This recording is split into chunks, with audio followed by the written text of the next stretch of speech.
Library ambition में आप सभी का स्वागत है। आज फिजिक्स क्लास चल रहा है।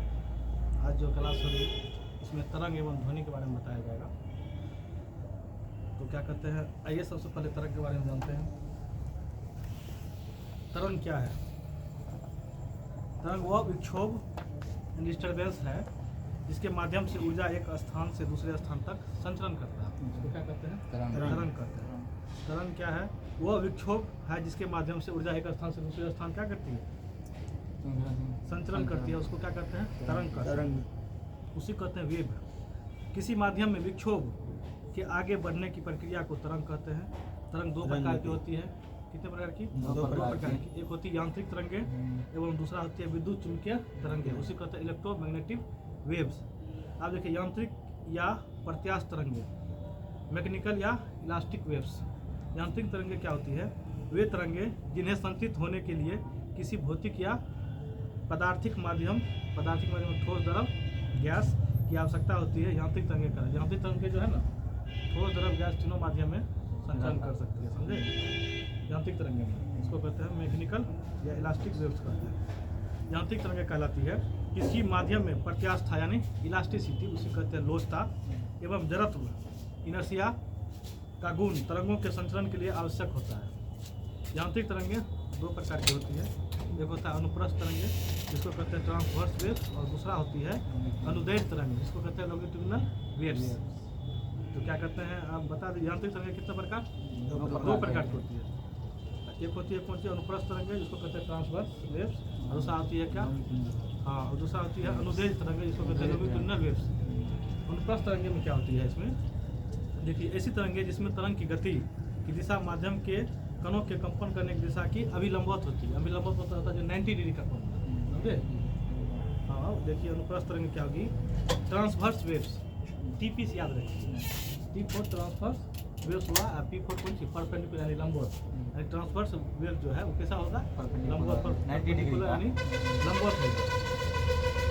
जैसे लिखा हुआ, ऐसी तरंगे जिसमें तरंग की गति की दिशा माध्यम के कणों के कंपन करने की दिशा किसी होगी? अभिलंबवत होती है। अनुप्रस्थ तरंगे उसी कहते हैं ट्रांसवर्स वेव्स कहते हैं। यह केवल ठोस एवं द्रव माध्यम में चलती है। लेकिन बता देते हैं, ठोस माध्यम में तो चलती है ये अनुप्रस्थ तरंगे, लेकिन द्रव माध्यम में नहीं होगा। यहाँ पर होगा द्रव के सतह के माध्यम में ये अनुप्रस्थ तरंगे नहीं होगा। समझे? अनुप्रस्थ तरंगे जो होगा ठोस में होगा, ठीक है, और द्रव के यहाँ पर सतह होगा। माध्यम लिखा हुआ जो गलती है, द्रव के सतह के ऊपर में जो है ना, अनुप्रस्थ तरंगे काम करते हैं। 90 डिग्री का जो खेला है इसमें, समझे? उदाहरण देख लीजिए, प्रकाश तरंगे कैसी तरंगे है? अनुप्रस्थ तरंगे। ट्रांसवर्स में प्रकाश तरंगे कैसी है? अनुप्रस्थ तरंगे। भूकंपीय एस तरंगे जो होता है, भूकंपीय पी तरंगे। भूकंपीय पी तरंगे जो होगी ना, वो होगी अनुदैर्ध्य तरंगे, लॉन्गिट्यूडिनल होगा। इसमें 0 डिग्री का कोण होगा। समझे? इसमें क्या होगा? 90 डिग्री का कोण इसमें बनता है। भूकंपीय एस तरंगे जो पढ़ रहे हैं अभी, अनुप्रस्थ तरंगे। अनुप्रस्थ तरंगे कौन कौन उदाहरण है? प्रकाश तरंगे हो गया कोई सी, अनुप्रस्थ तरंगे ट्रांसवर्स वेव्स, और दूसरा का भूकंपीय एस तरंगे। वैसे अनुप्रस्थ तरंगे का उदाहरण है सितार हो गया, आदि के डोरियों में उत्पन्न तरंगे तथा जल की सतह पर उत्पन्न तरंगे कौन सी हो गया? आदि। तो अनुप्रस्थ तरंगे क्या है? उदाहरण है। आप देखिए अनुदैर्ध्य तरंगे, उसी कहते हैं लॉन्गिट्यूडिनल वेव्स। ऐसी तरंगे जिसमें तरंग की गति की दिशा माध्यम के कणों के कंपन की दिशा के समानांतर होती है, यानी समानांतर पैरेलल होगी। समझे? समानांतर होगी, और इसमें 0 डिग्री का कोण होगा। समझे? इसमें जो है दिशा 0 डिग्री। हाँ, ये अनुदैर्ध्य लॉन्गिट्यूडिनल वेव। समझे? पूछता है समानांतर, क्वेश्चन ऐसे पूछेगा, ऐसी तरंगे जिसमें तरंग की गति की दिशा माध्यम के कणों के कंपन करने की दिशा की समानांतर होती है, तो कौन सी तरंग कहलाती है? हाँ, लॉन्गिट्यूडिनल वेव्स कहलाती है। उसे कहते हैं कौन सी? अनुदैर्ध्य तरंग कहते हैं। उदाहरण देख लीजिए, ध्वनि तरंगे कैसी है? अनुदैर्ध्य तरंगे है। अब भूकंपीय पी तरंगे लॉन्गिट्यूडिनल वेव्स है, उसे कहते हैं अनुदैर्ध्य तरंग। अभी पढ़े तो भूकंपीय एस तरंगे। एस तरंगे जो है वो आपको कौन सी? अनुप्रस्थ तरंगे, ट्रांसवर्स वेव्स है। ठीक है। अब देखिए, तरंग गति से संबंधित महत्वपूर्ण पद आयाम हो गया, एम्पलीट्यूड। आयाम होता क्या है? आयाम को जो है तो नहीं है, समझा देते। अब देखिए, ऐसे होता है, ऐसे ऐसे जो है ना, ये सही हो गया। आयाम होता है ना, परपेंडिकुलर जहाँ हाईएस्ट होगा ही, इसी को कहते हैं आयाम। समझे? इसको कहते हैं आयाम। ऊपर में जी रहता है, इसको क्या कहते हैं पता है? इसको ऊपर को बता देंगे, अभी आगे में है, बता देंगे सब। हाँ,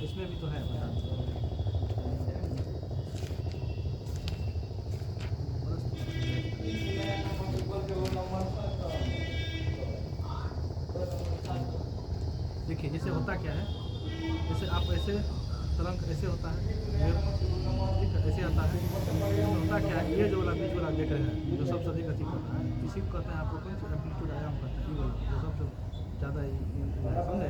ऊपर वाला जो ये है इसको, और ये देखिए दोनों सेम है ना, इसको कहते हैं क्रेस्ट सीलिंग कहते हैं, नीचा में जो रहता है इसको कहते हैं गर्द जो कहते हैं, समझे। व्यायाम है और तुरंत बताता है ये है क्या, इसमें बताते हैं आयाम को समझ गया ना, आयाम क्या है। ऊपर भी पिछला ये सबसे बड़ा आयाम है, नीचे में भी जो है आपको गर्द है ना, यही यो आयाम है, ठीक है। फिर यहाँ खींचेगा यो आयाम, ये बीच में कहेगा यो आयाम, जो बड़का सबसे बीच में आएगा वही उसका क्या कहता है आयाम। देखिए लिखा हुआ है इसमें, जो अधिकतम विस्थापन जो है ना, अधिकतम विस्थापन जो वही आयाम कहलाता है। एम्पलीट्यूड आयाम के बारे में दिया है, एम्पलीट्यूड आयाम को एस डिनोट किया गया है। किसी माध्यम में दोलन करती हुई किसी वस्तु की अपनी स्थिति, किसी माध्यम में दोलन करती हुई किसी वस्तु की अपनी माध्य स्थिति से किसी एक और, किसी का है एक और अधिकतम विस्थापन आयाम कहलाता है, समझे। एक और क्या है, अधिकतम विस्थापन क्या है, आयाम। इसका ऐसा ही मात्रा क्या होती है, मीटर होती है। और आयाम कण के कंपन पथ की कुल लंबाई का आधा होता है। आयाम जो है कण के कंपन पथ की कुल लंबाई के साथ आधा होता है, हाफ होता है। आवृत्ति देखिए फ्रीक्वेंसी पर है, आवृत्ति किसमें मापते हैं, हर्ट्ज में, हर्ट्ज में, उसी को कहते हैं हर्ट्ज कहते हैं, HRT हर्ट्ज कहते हैं, या जो है ना हर्ट्ज जानवे करते हैं, या प्रति सेकंड भी होता है, समझे आवृत्ति का, प्रति सेकंड। किसी माध्यम में देखिए आवृत्ति है क्या, किसी माध्यम में तरंग संचरण की दिशा में एकांक सेकंड में, एक सेकंड में एकांक सेकंड यानी प्रति सेकंड में कण द्वारा किए गए कंपनों की संख्या, नंबर ऑफ वाइब्रेशन आवृत्ति कहलाती है, फ्रीक्वेंसी कहलाती है। इसका मात्रक होती है हर्ट्ज, यानी आवृत्ति का ऐसा ही मात्रक क्या होती है, हर्ट्ज होती है। हर्ट्ज वही हो गया HZ, capital H small Z, या उसी को कहते हैं प्रति सेकंड। आवृत्ति का मात्रक क्या क्या हो गया, हर्ट्ज या प्रति सेकंड। बहुत बढ़िया। आवर्तकाल टाइम पीरियड, तरंग के मार्ग में माध्यम के कणों के एक दोलन को पूर्ण करने में लगने वाले समय को क्या कहते हैं, आवर्तकाल टाइम पीरियड कहते हैं, दोलन काल या दोलन काल कहते हैं, समझे। इसका मात्रक होता है कौन सी, सेकंड, जो परे समझे। आवर्तकाल क्या है, मात्रा क्या होती है, सेकंड होती है। देख लीजिए तरंग दैर्घ्य, वेवलेंथ, तरंग दैर्घ्य क्या होती है, वेवलेंथ। अब देखिए वेवलेंथ होता क्या है, जैसे देखिए ये दो स्ट्रिंग है, एक स्ट्रिंग ये हो गया, एक ऊपर वाला, दो स्ट्रिंग के बीच को क्या कहते हैं, दो स्ट्रिंग के बीच को तरंग दैर्घ्य करता है, इसी को लैम्डा करते हैं, समझे। या दो गर्त के बीच की दूरी को क्या करते हैं, तरंग दैर्घ्य। तरंग दैर्घ्य समझ गए, तरंग दैर्घ्य होता है दो स्ट्रिंग के बीच को कहते हैं, या दो क्रेस्ट के बीच को कहते हैं तरंग दैर्घ्य, या दो गर्त के बीच को कहते हैं कौन सी, तरंग दैर्घ्य, या वेवलेंथ उसी कहते हैं। वेवलेंथ को किसमें मापते हैं, लैम्डा, समझे। वैसे वेवलेंथ का कहिएगा क्या मात्रा क्या होता है, एंगस्ट्रॉम पढ़े थे पीछे, तरंग दैर्घ्य का मात्रा लैम्डा, लैम्डा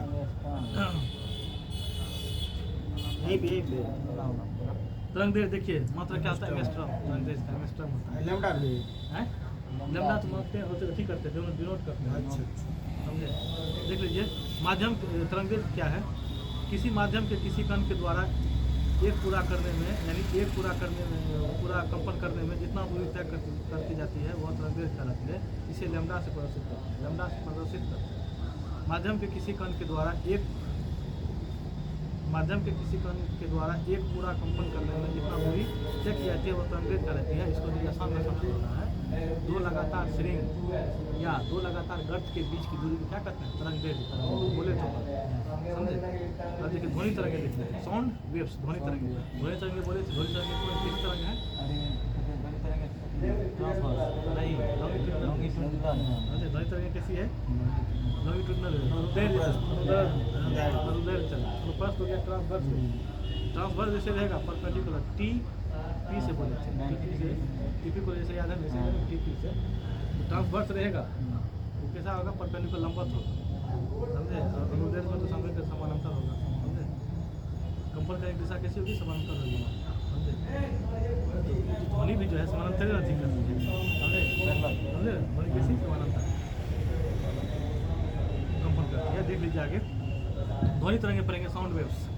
ध्वनि तरंगे एक प्रकार की अनुदैर्घ्य तरंग है, जो पड़े अभी लॉन्गिट्यूडनल वेव्स है, समझे। ध्वनि तरंगे कैसी है, अनुदैर्घ्य तरंगे है, जो ठोस, द्रव एवं गैस तीनों माध्यम में संतृप्त होती है। ध्वनि तरंगे जो है ठोस, द्रव, गैस तीनों माध्यम में क्या होती है, संतृप्त होती है। ध्वनि तरंगे निर्वात निर्वात में संचरण नहीं करती। कुछ जगह ध्वनि तरंगे निर्वात में संचरण करती है। आप मान लीजिए आप पूरा क्या कहते हैं रूम है, पूरा पैक कर दीजिए, एक जरा सा भी माध्यम नहीं होना चाहिए, अंदर का आवाज़ बाहर जाएगा ही नहीं, समझे? अंदर का आवाज़ बाहर नहीं जाएगा, समझे? तो इसलिए बता रहे हैं आपको। होता क्या है, पूछेगा ध्वनि तरंगे कैसी है, अनुदैर्घ्य तरंगे हैं, और जो क्या कहते हैं होता क्या है, ठोस द्रव गैस तीनों माध्यम में संचरण तो करती है, लेकिन आपको निर्वात में संचरण नहीं करती है। कौन तरंग? ध्वनि तरंग, समझे? आप देखिए किसी माध्यम में ध्वनि की चाल जैसे साउंड सब बजाते हैं तो साउंड आता है, लेकिन आप फिर भी माध्यम कुछ न कुछ आप छोड़ देते हैं। यदि पूरा पैक रहेगा तो आवाज़ नहीं आएगा। माध्यम होना चाहिए ध्वनि तरंगे के लिए, ध्यान दीजिए। मीडियम जब तक हाँ नहीं आएगा, कभी नहीं आएगा, समझे? ध्वनि एक माध्यम से दूसरे माध्यम में जाती है तो ध्वनि की चाल एवं तरंगदैर्घ्य परिवर्तित हो जाती है। जैसे एक माध्यम दूसरे माध्यम में जाएगा तो क्या ध्वनि तरंगे क्या होगी, चाल और तरंगदैर्घ्य यानी वेवलेंथ क्या होगी, परिवर्तित हो जाएगी, और उसका स्पीड भी क्या होगी, परिवर्तित, चेंजेबल होगी। लेकिन आवृत्ति जो होती है, आवृत्ति जानते हैं, आवृत्ति फ्रीक्वेंसी अपरिवर्तित रहती है, यानी कंपन क्या रहती है, अपरिवर्तित रहती है। फ्रीक्वेंसी क्या पड़ेगी, नहीं बदल फ्रीक्वेंसी नहीं बदलती, समझे? एक माध्यम दूसरा माध्यम जाएगा तो फ्रीक्वेंसी नहीं बदलेगा, समझे? लेकिन बदलेगा कौन चीज़, बदलेगा चाल बदल जाएगा। एक माध्यम दूसरे माध्यम जाइएगा तो ध्वनि की चाल बदल जाएगा, उसके बाद तरंगदैर्घ्य भी परिवर्तित हो जाएगा, समझे? अब देखिए सरब तरंग, अब इसमें देख लीजिए है क्या, ध्वनि तरंगे पूछता है, ध्वनि तरंगे कितने प्रकार की होती है, 3 प्रकार। ध्वनि तरंगे 3 प्रकार में वर्गीकृत किया गया है। एक हो गया अपसरब तरंगे, इसको कहते हैं इंफ्रासोनिक वेव्स। होता क्या है, 20 हर्ट्ज से नीचे जब आइएगा उसको कहते हैं अवसरब। 20 हर्ट्ज से नीचे, देखिए 20 हर्ट्ज से नीचे वाली आवृत्ति को ध्वनि तरंगे को अपसरब तरंगे कहते हैं। उदाहरण हो गया ज्वालामुखी, वोल्केनो जो होते हैं अपसरब होते हैं, भूस्खलन, उल्कापिंडे, ये सब क्या है, अपसरब तरंगे हैं, जो 20,000 से कम होती है, समझे? आवृत्ति कितना, 20,000 से कम होती है आवृत्ति, समझे? आगे देख लीजिए सरब तरंगे। सरब मतलब क्या होता है, सुनने योग्य, ह्यूमन बीइंग जो सुन सकता है, सरब तरंगे, समझे? उसी कहते हैं सोनिक वेव्स। 20 हर्ट्ज से 20,000, 20 इसका जो होता है क्या कहते हैं, रेंज होता है, परास इसको कहते हैं। सरब तरंगे होती है 20 हर्ट्ज से कितना, 20,000 हर्ट्ज तक, या उसको कह सकते हैं 20 हर्ट्ज से 20,000 किलो हर्ट्ज। हाँ 20 हर्ट्ज से 20,000 हर्ट्ज तक होता है, 20 से 20,000। हाँ सरब तरंगे, सरब हो गया, सुनने योग्य, इसको कहते हैं ऑडिबल। 20 से नीचे हो गया अपसरब, 20 से नीचे हो गया अपसरब, और जैसे 20,000 से अधिक जाइएगा उसको कहते हैं परासरब कहते हैं, इसको कहते हैं अल्ट्रासोनिक वेव्स कहते हैं, समझे? तो सरब तरंगे होती है कितना, 20,000 से 20,000 हर्ट्ज तक, या 20,000 से 20,000 किलो होता है। हाँ वो सब जो होता है ना, हाँ परासरब में जाएगा, परासरब में चल जाएगा, क्योंकि परासरब में नहीं जाएगा, लेकिन होता क्या है कि हमको इफेक्ट पड़ता है। देखिए सुनने योग नहीं हुआ, लेकिन फिर भी हम लोग सुन लेते हैं, लेकिन इफेक्ट हानिकारक है, समझे? सुने होंगे ध्वनि प्रदूषण, सुनिए एग्जाम्पल, सुने होंगे ध्वनि प्रदूषण, पता नहीं ध्वनि प्रदूषण बहुत जगह लोग बंद कर दिया है कि आप रात में 10 बजे के बाद आप डीजे बजा नहीं बजा सकते हैं, समझे? बहुत जगह लोग कानून बन गया है, समझे? समस्या है ना। सरब में देखिए ना एग्जाम्पल, हाँ देखिए सरब तरंगे 20,000 से कितना होती है, 20 से 20,000, 20,000 हर्ट्ज से 20,000 हर्ट्ज, या कह सकते हैं 20 हर्ट्ज से 20 किलो हर्ट्ज तक होती है उसका रेंज, समझे? देखिए क्या लिखा हुआ, 20 हर्ट्ज से 20,000 हर्ट्ज के मध्य तक की आवृत्ति वाली ध्वनि तरंगे क्या होती है, सरब तरंगे कहलाती है, ऑडिबल वेव्स उसी कहते हैं, समझे? मनुष्य इन तरंगों को सुन सकते हैं। उदाहरण हो गया बांसुरी, शहनाई, ढोल, ये सब क्या हो गया, हाँ, और ये जो हो गया ना आपको सरब तरंगे का उदाहरण हो गया। अब देखिए परासरब तरंगे कितना होगा इसमें, हर्ट्ज कितना आवृत्ति होगा, 20,000 से 20,000 से अधिक, 20,000 से अधिक कर सकते हैं, या 20 किलो हर्ट्ज से अधिक यदि आवृत्ति मेरा जो है, फ्रीक्वेंसी जो होगा, कंपन, फ्रीक्वेंसी मतलब क्या, वही कंपन जो करता है उसी को फ्रीक्वेंसी करते हैं, वाइब्रेशन जिसको करते हैं, समझे? Number of vibration equal to आवृत्ति, फ्रीक्वेंसी, समझे? कंपन करता है, साउंड में क्या होता है। हाँ देख लीजिए परासरब तरंगे उसी कहते हैं कुछ अल्ट्रासोनिक वेव्स, वे तरंगे जिनकी आवृत्ति 20,000 से अधिक होती है या 20 किलो हर्ट्ज से अधिक होती है, उसको क्या कर सकते हैं, परासरब तरंगे कहते हैं। 20,000 से अधिक आवृत्ति वाली ध्वनि तरंगे मनुष्य नहीं सुन सकता है। मनुष्य सुनेगा, नहीं सुनेगा, 20,000 से जो है मनुष्य नहीं सुन पाएगा, परंतु बंदर, डॉल्फिन, मछली, चमगादड़, बिल्ली, कुत्ते आदि तरंगों को सुन सकता है। इसमें ध्यान दीजिएगा, इसमें इसमें ध्यान दीजिएगा, इसमें है क्या सुनने योग्य देख लीजिए। एक चीज बताते सुनिए, अब सड़क तरंगे जो है तो दुनिया दीजिएगा, अब सड़क तरंगे कितना पर है 20,000 से नीचे। ध्यान दीजिएगा, ये 20,000 से नीचे वही सुनेगा जिसका कान बड़ा होगा, जिसका कान बड़ा होगा वही सुनेगा कौन सी अब सड़क तरंगे में। जैसे आप कहिए कैसे, जैसे एलिफेंट हो गया, हाथी सुन सकता है। हाथी सबसे अधिक जो है सबसे पहले सुन लेगा, समझे। उसके बाद गेंडा आता है, गेंडा उसके बाद सुनेगा, समझे समझे। तो हाथी से बड़ा नहीं होता, हाथी का सबसे बड़ा होता है, उसके बाद गेंडा का होता है, समझे। बात वही है, समझे। कुत्ता एगो कुत्ता किन रहा 40,000 में। और उसके बाद व्हेल मछली, व्हेल मछली देखिए, व्हेल मछली भी कितना बड़ा रहता है।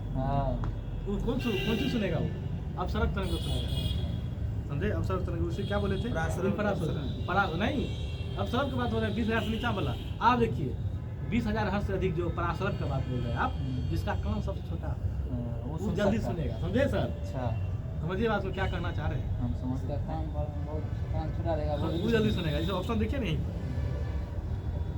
चमगादड़ हो गया, बंदर हो गया, कोई जैसे डॉल्फिन मछली हो गया, डॉल्फिन मछली अलग हो गया, कुत्ता हो गया, बिल्ली हो गई, इसका कान छोटा रहता है, बहुत छोटा होता है। हाँ, इसे जल्दी सुनते हैं, थोड़ा देर में। समझे। आधे इन तरंगों को सुन सकते हैं। आपसे ध्यान दीजिएगा, आगे देखिए परासरब तरंगों का उपयोग, परासरब जो पड़ेगा अभी, जो कि परासरब तरंगे में कितना बोले थे 20,000 हर्ष से अधिक, 20,000 हर्ष से अधिक 20,000 तक होती है। तो वे तरंगे जिनकी आवृत्ति कितना 20,000 हर्ष से अधिक।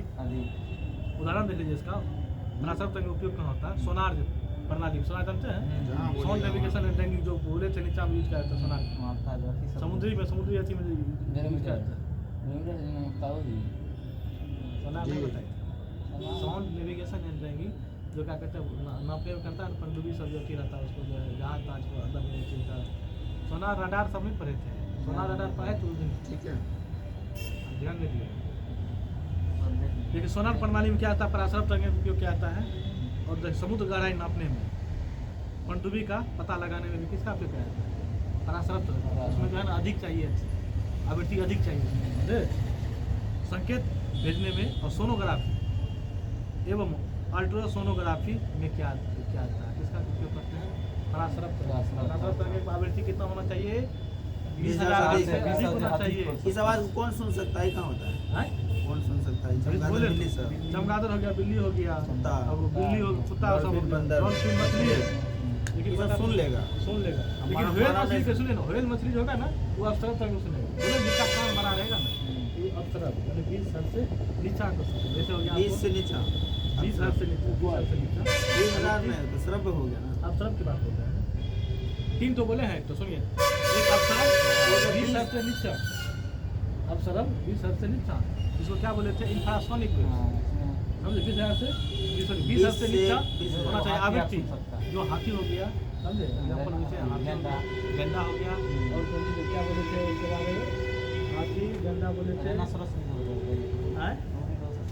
इसमें हाथी गंडा कहाँ दिख रहा है? किसमें, उसमें सब चीज़ इसी में लिख देगा। क्या चाहते हैं सर, इसी में लिख देगा सब, इतने बार किताब में। और अभी बताएंगे ना, इसमें हाथी हो गया, गेंडा हो गया, व्हेल मछली, ये सब किसका उदाहरण है, अपसरब। अपसरब का। आज सरब तो समझेंगे जो हम लोग सुनते हैं, क्या समझे, जो ह्यूमन बीइंग सुनता है, मानव नहीं सुनता है, वो हो गया सरब तरंग। बोले थे 20 हर्ष से कितना, 20,000 हर्ष, 20,000 तक। ठीक है। आप परासरब की बात बोलते हैं, परासरब में जैसे हो गया, आपको कौन सी उदाहरण जैसे परासरब में कहिएगा तो मछली, चमगादड़, गोट हो गया, चमगादड़ जिसको बैट जिसको कहते हैं, बैट, डॉल्फिन, चमगादड़ हो गया, सोनोग्राफी हो गया, सोनार हो गया, समझे। तो उसके बाद जो है अल्ट्रासोनोग्राफी में क्या आता है, कितना परासरब तरंगे का उपयोग। आप देखिए ध्वनि के गुण देख लीजिए, कैरेक्टरिस्टिक्स ऑफ साउंड, प्रबलता देखिए, लाउडनेस, लाउडनेस पढ़े है ना, प्रबलता लाउडनेस होता क्या है, ध्वनि का तेज अथवा धीमी सुनाई पड़ना, ध्वनि का तेज अथवा धीमी सुनाई पड़ना होता क्या है, ध्वनि की प्रबलता कहलाती है, समझे। ध्वनि का तेज अथवा धीमी सुनाई पड़ना ध्वनि की प्रबलता का परिमाण है, इसे डेसिबल में मापा जाता है। ध्वनि प्रबलता किसमें मापते हैं, डेसिबल में। डेसिबल का क्या होता है कि डेसिबल क्या है, उसका मात्रा क्या होगा डेसिबल का, small D capital B, small D तो मात्रा क्या है, डेसिबल है ना, संकेत उसका, संकेत, सॉरी फॉर दैट, संकेत। डेसिबल का क्या होगा, स्मॉल डी कैपिटल डी, यहाँ पे लिखा हुआ है स्मॉल डी और स्मॉल बी लिखा है, जो कि गलत है। स्मॉल डी कैपिटल बी होगा डेसिबल का, समझे। ऑलरेडी कैपिटल भी होगा डेसिबल का, समझे? आप देख लीजिएगा सर, हम कितना बार सही करा है। और इसका मात्रक होता है, यानी प्रबलता का मात्रक होता है वाट प्रति मीटर। तारक देख लीजिए, पिच, इसको कहते हैं तारक यानी पिच। लड़की सब में जो देखते हैं कौन चीज़, पिच अधिक पाया था, इसलिए उसका पतला आवाज रहता है, दूर तक आवाज आता है। अच्छा, लड़का का पिच जो होता है ना मोटा, यही हो। हाँ पिच जो कहते हैं, पिच बोलता है, बोलते जो है अपना लड़का की नंबर ड्राइव करते हैं मतलब है थोड़ा सा सब में बहुत पतला आवाज है। देखिए पिच या शार्पनेस, निकलता है। ध्यान दीजिएगा, पिच या शार्पनेस। ध्वनि का मोटा, सुनिए, ध्वनि का मोटा उसे कहते हैं ग्रेव अथवा पतला यानी श्रील होना तारत्व के कारण होता है। ध्वनि का तारत्व आवृत्ति पर निर्भर करता है। आवृत्ति अधिक होगा, आवृत्ति यानी फ्रीक्वेंसी का अधिक होगा तो तारत्व भी अधिक होगा, और तारत्व कम, फ्रीक्वेंसी कम होगा, वाइब्रेशन कम होगा, तारत्व भी कम होगा, समझे? ध्यान दीजिएगा। लेकिन आगे देख लीजिए, अर्थात ध्वनि की आवृत्ति में वृद्धि होने पर उसके तारत्व में वृद्धि होती है। दे दिया ना, समझ रहे हैं? सॉरी, तारत्व अलग चीज हो गया ना, तारत्व पिच हो गया ना, पिच बोल रहे थे। हाँ ठीक है, तो है आवृत्ति में अधिक होना तो ठीक है, ठीक है, मतलब फ्रीक्वेंसी आवृत्ति अधिक होगा, पिच यानी तारत्व अधिक होगा। मोटा पतला होना है पिच पिच पर डिपेंड है। लड़की का क्या होता है, तारत्व अधिक होता है, पिच अधिक होता है, समझे? तारत्व अधिक होगा तो फ्रीक्वेंसी आवृत्ति भी क्या होगी, अधिक होगा। लड़का का क्या होता है, मोटा होता है तारत्व, समझे? इसलिए उसका पिच भी कौन सी होगा, कम होगा। कुछ देखा आपको, लड़की में जो लड़की का आवाज़ इतना पतला रहता है, इतना दूर तक जाता है, किसके कारण, तारत्व के कारण, पिच उसे कहते हैं पिच। समझ गए दोस्तों? आगे बढ़ते हैं। गुणता, टेम्बरे या क्वालिटी, समान तारत्व तथा समान प्रबलता वाली ध्वनियों में अंतर गुणता पर निर्भर करता है। तीव्रता देख लीजिए, इंटेंसिटी, इंटेंसिटी यानी तीव्रता, ध्वनि की तीव्रता उसके आयाम के समानुपाती एवं स्रोत से ध्वनि की दूरी के वर्ग के विकर्मानुपाती होती है। इसका मात्रक होता है, यानी तीव्रता का मात्रक होता है माइक्रोवाट प्रति मीटर स्क्वायर तथा बल होता है। अब देखिए ध्वनि स्रोत देख लीजिए, इम्पोर्टेंट है, यहाँ से बार बार क्वेश्चन पूछता है, ध्यान दीजिएगा गाइस। जैसे होता है ध्वनि स्रोत, उसका ध्वनि स्रोत का तीव्रता कितना होता है, जैसे बोल देगा आपको पेड़ के पत्ते की सरसराहट कितना डेसिबल होता है, 10 से 20 डेसिबल, 10 से 20 डेसिबल के बीच होता है। ये का पत्ता जो है, पेड़ का पत्ता जो सरसराहट होता सर है, हवा कारण हवा कारण जो हल्का 10 से सरसराहट 20 होता है, उसका 20 डेसिबल कितना डेसिबल पाया जाता है, कितना 10 से आवृत्ति, 20 आवृत्ति को हम बोले थे डेसिबल में, उसको क्या करते हैं, मापते हैं, आवृत्ति को डेसिबल में मापते हैं। देख लीजिए क्या इसमें देख लीजिए, ध्वनि स्रोत में देख लीजिए, पेड़ के पत्ते की सरसराहट कितना डेसिबल, 10 से 20 डेसिबल होता है। तारा तीव्रता, समझे? तीव्रता यानी इंटेंसिटी कितना होती है, पिच बोल देगा कितना डेसिबल होता है, पेड़ के पत्ते की सरसराहट 10 से 20 डेसिबल। आप देखिए साधारण बातचीत, हम लोग जो बात करते हैं नॉर्मल बातचीत, यहाँ पर लिखा हुआ 30 से 40 डेसिबल, उसे 50 डेसिबल भी होता है, तो नॉर्मली रेंज देती है। बात जो करते हैं, हाँ, साधारण बातचीत होता है, नॉर्मल हम लोग बातचीत जो करते हैं, 30 से कितना डेसिबल 50 होता है, 30 से 40 डेसिबल होता है, 50 भी कोई रहता है, कोई दिक्कत नहीं है। आज ये तेज बातचीत करेंगे, जोर से बात करेंगे, अरे इधर आओ, तुम इधर आओ, अरे इधर सुनो, हाँ 50 से 60 डेसिबल। उसमें जो होता है तीव्रता कितना होती है, करते हो 20 से 30 10 से 20 में 30 से कम 40 में में तेज बातचीत देखिए, तेज बातचीत कितना बोले थे, 50 से 60 डेसिबल होता है। आज के जेट विमान जो उड़ता है, जेट विमान ऊपर में, उसका होता है 140 से 150 डेसिबल, समझे? 140 से 150, इसलिए तब मैं कहते हैं कि कान बंद कर लेते हैं कि भाई बहुत जोर से आवाज आ रहा है, थोड़ा सा अस्थिर बजाइए भाई, थोड़ा ऊपर चले, हम लोग रंग लगा के उड़ाता है। बिल्कुल सही। जेट विमान जो है कितना डेसिबल होता है उसका, 140 से 150 डेसिबल होता है। आप देखिए तेज संगीत व शोर, अभी जो डीजे गाना बज रहा था, तेज संगीत या शोर होता है कितना डेसिबल, 80 डेसिबल से अधिक होता है, समझे? हम लोग ह्यूमन बीइंग जो है कितना, क्योंकि नॉर्मल बातचीत करते हैं 30 से 40 डेसिबल, लेकिन नॉर्मल बातचीत कहिएगा तो 50 डेसिबल एक तरह से मान सकते हैं। यहाँ पर 50 से 60 डेसिबल नॉर्मल रेंज दिया हुआ है। और तेज संगीत या शोर रहेगा कितना डेसिबल, 80 डेसिबल से अधिक। हाँ, औद्योगिक संयंत्र देख लीजिए 100 से 120 डेसिबल, औद्योगिक संयंत्र इंडस्ट्रियल सब में यूज करते हैं, फैक्ट्री सब नहीं यूज होता है, वहाँ पर होता है कितना 100 से 120 डेसिबल यूज होता है, समझे? 100 से 120 काम करने वाला आदमी परेशानी होता है, परेशानी नहीं होता है, अरे जानते हैं आप, होता नहीं है तो बहुत देखिएगा कि बीमारी हो जाता है, ठीक है पैसा मिलता है अधिक, लेकिन स्वास्थ्य उसका बहुत जल्दी खराब हो जाता है, लेकिन ये स्वास्थ्य बहुत खराब होता है, वो सबका समझे बहुत दिक्कत होगा ना, होगा नहीं। आप बार बार यूज कीजिए, आप बार बार साउंड सुनिए ना, अब यदि बार बार यदि साउंड पर जो है आवाज़ जोर से सुन रहे हैं तो उस पर इफेक्ट पड़ेगा आपको। समझे? जैसे आप देखिए, सुनिए, ध्यान दीजिएगा।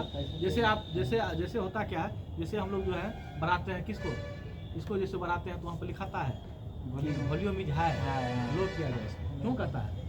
आपके सुरक्षा की क्षमता है ना वो। उससे अधिक यूज कीजिए, करने का आप यूज कर रहे हैं, लेकिन बाद में थोड़ा समस्या होता है, कान दर्द कभी करने लगता है, सुनाई कम पड़ता है। सुनाई कम पड़ता है। बात यही पर्दा है। में छिद्र हो समझे? जाता है। हाँ, औद्योगिक संयंत्र में कितना डेसिबल? 100 से 120 डेसिबल होता है। विद्युत मोटर 110 डेसिबल। ये क्या है उधर मोटर? विद्युत मोटर जो हम लोग पानी सब पानी जो पटवाते हैं। पटाते हैं, इसका उतना ज़्यादा कहाँ रहता है? इलेक्ट्रिक जनरेटर चलाते हैं, जनरेटर चलाते हैं, कितना होता है? 110 डेसिबल का होता है। बहुत ही आवाज मशीन देखते ना, बगल में आवाज करता है, क्या कहते हैं? है उधरे लगा, ब्याह शादी में लगाते हैं हम लोग मशीन, क्या कहते हैं? थोड़ा साइड में दे दो, आवाज नहीं है यहाँ पर। मशीन गन देख लीजिए, मशीन गन जो चलाते हैं, हेलो, मशीन गन जो चलाते हैं वो होता है 170 डेसिबल। समझे? इसलिए आवाज नहीं सुनता, आवाज आवाज नहीं रहता है। 2 किलोमीटर तक आवाज चल जाए। आवाज जो आप लोग इतना दूर सुन लेते हैं, क्यों सुन लेते हैं? 2 किलोमीटर तक मिनिमम है ना। समझे? तो कैसा लग रहा है आप लोग को पढ़ाई? एकदम बेस्ट, बहुत बढ़िया। बहुत बढ़िया। तो वीडियो को लाइक कीजिए, शेयर कीजिए, सब्सक्राइब कीजिए और ज़्यादा से ज़्यादा शेयर कीजिए। दूर तक फैलाइए। दोस्तों आगे बढ़ते हैं। विश्व स्वास्थ्य संगठन WHO होता है, वर्ल्ड हेल्थ ऑर्गेनाइजेशन, इसका मुख्यालय कहाँ होता है? जेनेवा। जेनेवा है इसका मुख्यालय। WHO ने यानी वर्ल्ड हेल्थ ऑर्गेनाइजेशन ने 45 डेसिबल तीव्रता यानी 45 डेसिबल इंटेंसिटी को ध्वनि को सर्वोपरि तथा 75 डेसिबल से अधिक ध्वनि को स्वास्थ्य के लिए क्या बोला? हानिकारक। डीजे का हाथ से। डीजे सबको जो बजा रहे हैं हम लोग 80 डेसिबल से अधिक बोल रहे हैं। सुनने का तो चल जाते हैं बगल में, लेकिन लगता है कान फाड़ देगा। तो क्या गाइस, सही बोल रहे हैं ना? आप लोग भी सही बोल रहे हैं। आप सब भी नहीं सुनिएगा। इसलिए जो है कम आवाज में सुनिए, स्वास्थ्य को सही रखिए। यदि आप स्वस्थ रहिएगा तो ही आप कोई भी काम अच्छा से कर पाएंगे। शादियों विवाह तभी होगा। नहीं, वैसे भी फिट रहना बहुत जरूरी है। 85 डेसिबल की ध्वनि को शोर कहा जाता है। 85 डेसिबल की ध्वनि को क्या कहते हैं? शोर कहते हैं। इसको कहते हैं नॉइज का। इंग्लिश में क्या होता है? नॉइज। अब देखिए, ध्वनि की चाल, स्पीड ऑफ साउंड। एकांक समय में, वही बोल रहे, एकांक समय समझ रहे हैं? एकांक समय में ध्वनि तरंग द्वारा तय की दूरी को उसकी चाल करते हैं। चाल बराबर क्या है? दूरी बटे समय होता है। एकांक समय में तय की गई, एकांक समय में ध्वनि तरंग द्वारा तय की गई दूरी को क्या कहते हैं? चाल कहते हैं। तो उसका मात्रा क्या होता है? मीटर प्रति सेकंड। चाल का मीटर प्रति सेकंड। चाल बराबर दूरी बटे समय होता है। तो क्या कहते हैं? ध्वनि तरंग द्वारा तय की गई दूरी बटे समय। तो क्या होगा? दूरी को किसमें मापेंगे? मीटर में।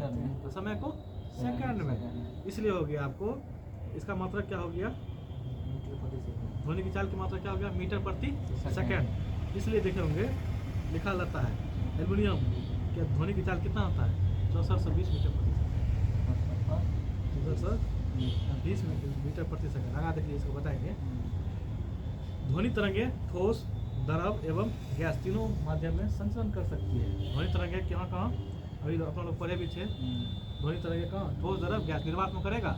निर्वात में ध्वनि तरंगे नहीं करेगा। देख लीजिएगा, ध्वनि तरंगे ठोस, द्रव एवं गैस तीनों माध्यम में संचरण करती है, लेकिन विभिन्न माध्यमों में ध्वनि की चाल भिन्न भिन्न होती है। यानी ठोस में अधिक होता है कौन सी? ध्वनि तरंगे। उसके बनस्पत जो है गैस, ठोस, द्रव में कम, ठोस की अपेक्षा। और सबसे कम होती है कौन सी? गैस में। समझे? ध्वनि की चाल जो होती है सबसे अधिक गैस नहीं, सबसे अधिक ठोस में। सबसे अधिक ठोस में। ठोस का सबसे कम गैस। सबसे कम गैस में। ठोस की अपेक्षा होता है कौन सी? द्रव में। समझे? और द्रव से भी कम हो किसमें होगा? ध्वनि की चाल गैस में होगा। अब देखिए, ठोस माध्यम में ध्वनि की चाल द्रव तथा गैसीय माध्यम में ध्वनि की चाल से अधिक होती है। तो क्या बोले अभी? ठोस माध्यम में सबसे अधिक होती है ध्वनि की चाल, तथा द्रव माध्यम में ध्वनि की चाल गैसीय माध्यम में ध्वनि की चाल से अधिक होती है। ठीक है, क्या बोले हैं? द्रव सब ज्यादा ठोस में। हाँ, उसके बाद द्रव में, उसके बाद गैस में। देखिए, देखिए ठोस में सबसे अधिक, उसके बाद द्रव में, उसके बाद कौन सी में? गैस में। अब देखिए, विभिन्न माध्यमों में ध्वनि की चाल को किसमें मापे थे? अभी मीटर प्रति सेकंड में। इसे बोलेगा एल्युमिनियम में। क्वेश्चन बार बार पूछता है। एल्युमिनियम का जो है, एल्युमिनियम स्टील है, सबसे अधिक ना? तो उसमें पता ध्वनि की चाल कितना होती है? 6420 यानी 6420 मीटर प्रति सेकंड। ध्यान दीजिएगा आप, आप जो हम लोग हॉर्न बाजाज बजाते हैं बाजा में, हाँ। दोस्तों बाजाज बजाते हैं, उसमें देखते हैं एल्युमिनियम का यूज़ करते हैं उसमें, ताकि दूर तक आवाज़ जाए। क्यों यूज़ करते हैं, कभी सोचे हैं? हॉर्न हॉर्न एल्युमिनियम का एल्युमिनियम बनाते हैं, क्यों बनाते हैं, सुना है कभी? ताकि आवाज दूर तक जाए, समझे? उसमें चाल चाल ज़्यादा अधिक होता है। चार्ज अधिक होगा उसमें, समझे? इसलिए हम लोग जो है ना उसका यूज़ करते हैं। देखिए कुछ कारण है, साइंटिफिक रीजन है, हम लोग ऐसे देख लेते हैं कि हाँ यही हो, लेकिन है क्या? लोहा का भी लगा सकते हैं, लेकिन नहीं लगाते लोहा क्या है लोहा का लगाइएगा लेकिन आवाज़ कम होगा। आवाज आवाज नहीं कम दूर जाएगा। देते हैं। दूर नहीं जाएगा। बिना समझे बोलेगा है क्या कि हर एक चीज़ में लॉजिक है। बिना समझे बोलेगा लो आप देखिए, स्टील एल्युमिनियम भी लगा सकते हैं। लगाने का बहुत चीज़ कर सकते हैं, लेकिन स्टील का कुछ कम। उसका फायदा जो जिसका नहीं करता है, जो जिसका दिखता है उसका बिकता है। तो जो ज़्यादा काम करेगा उसी को ना हम लोग खरीदेंगे। तो एल्युमिनियम का सबसे अधिक होता है कितना? 6420 मीटर प्रति सेकंड, समझे? आप देखिए स्टील लिख लीजिए, स्टील भी तो ठोसे है, स्टील भी तो ठोसे ना है, इसका होता है 5960 मीटर प्रति सेकंड, समझे? एल्युमिनियम के बाद कुछ हो गया स्टील, समझे? आप देख लीजिए कांच का, देख लीजिए कांच गिलास जो होता है कांच, उसका होता है 3980 मीटर प्रति सेकंड होता है चाल, समझे? ध्वनि की चाल कितना होता है कांच में? 3980 मीटर प्रति सेकंड। पीतल में होता है 4700 मीटर प्रति सेकंड होता है ध्वनि की चाल। अब देखिए सामान्य जल में, नॉर्मल हम लोग जल यूज करते हैं, नॉर्मल जो यूज करते हैं उसका होता है 1493, या इसको कर सकते हैं 1500 मीटर प्रति सेकंड होती है ध्वनि की चाल, समझे? अब देखिए जल देखोगे तो 0 डिग्री सेल्सियस पर जल को बोल देगा 0 डिग्री सेल्सियस पर कितना होती है ध्वनि की चाल? 1402, यानी 1400 मीटर प्रति सेकंड होती है, समझे? 0 डिग्री टेम्परेचर के बाद 0 डिग्री सेल्सियस के बाद बोलते हैं किसका? जल का। और उसे बोलेगा सामान्य जल को बोलेगा तो 1500 मीटर प्रति सेकंड होता है, समझे?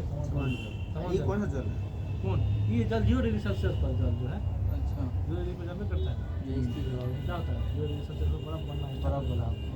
0 डिग्री सेल्सियस पर जो होता है आपको क्या कहते हैं, ध्वनि की चाल कितना होता है? 1402 या 1400 जनरली मानिए 1400 मीटर प्रति सेकंड होता है ध्वनि की चाल। आगे बढ़िए दोस्तों, एथेनॉल, एथेनॉल जो है 25 डिग्री सेल्सियस पर जो एथेनॉल होता है वो होता है 1144 मीटर प्रति सेकंड। ध्वनि चाल जो होती है एथेनॉल में 25 डिग्री सेल्सियस पर कितना होती है? 1144 मीटर प्रति सेकंड होती है। हाइड्रोजन होता है, हाइड्रोजन 0 डिग्री सेल्सियस पर उसमें होता है 1286 मीटर प्रति सेकंड। हीलियम होता है 972 मीटर प्रति सेकंड 0 डिग्री सेल्सियस पर। ध्यान दीजिएगा, इसको समझने वाला बात है। जिसका एटॉमिक नंबर कम रहेगा, ध्यान दीजिएगा, जिसका एटॉमिक नंबर कम रहेगा उसका जो है ना ध्वनि चाल अधिक है। एटॉमिक नंबर इम्पॉर्टेंट प्रोपोर्शनल क्या है? जिसका स्पीड कम ऑफ रहेगा साउंड। उसका ध्वनिक चाल जैसे अधिक। मान लीजिए हाइड्रोजन का एटॉमिक नंबर कितना? एक हीलियम का कितना? 2। एटॉमिक नंबर किसका ज़्यादा है? 1 का तो इसका ज़्यादा रहेगा। हीलियम का ज़्यादा है एटॉमिक नंबर है, हाइड्रोजन का कम है एटॉमिक नंबर, लेकिन साउंड किसका होगा ज़्यादा? ज़्यादा हाइड्रोजन का, समझे? ध्यान दीजिएगा, यहाँ पर लिखा हुआ भी है हाइड्रोजन 0 डिग्री सेल्सियस पर 1286 मीटर प्रति सेकंड होती है ध्वनि की चाल, लेकिन हीलियम का देखिए 0 डिग्री सेल्सियस पर 972 क्या होती है मीटर प्रति सेकंड होती है ध्वनि की चाल। समझ गए? हो गया कुछ क्लियर? वायु देखिए, वायु यदि 25 डिग्री सेल्सियस पर रहेगा वायु, उसमें होता है ध्वनि चाल कितना होता है? 346 मीटर प्रति सेकंड। नहीं, वायु होता है 25 डिग्री सेल्सियस पर होता है 346 मीटर प्रति सेकंड। 22 डिग्री सेल्सियस पर रहेगा 343 कहीं रहता है 340 मीटर प्रति सेकंड रहेगा। 22 डिग्री सेल्सियस पर रहेगा तब पहुँची वायु जब रहेगा। यहाँ पर 25 डिग्री सेल्सियस पर है तो 346 मीटर प्रति सेकंड ध्वनि की चाल है, समझे? वायु का। अब ऑक्सीजन का होता है कितना? ऑक्सीजन होता है 316 मीटर प्रति सेकंड ध्वनि की चाल। ध्वनि की चाल वही मीटर प्रति सेकंड में होता है। अब लोहा हो गया, लोहा होता है 5130 मीटर प्रति सेकंड होता है कौन सी ध्वनि की चाल।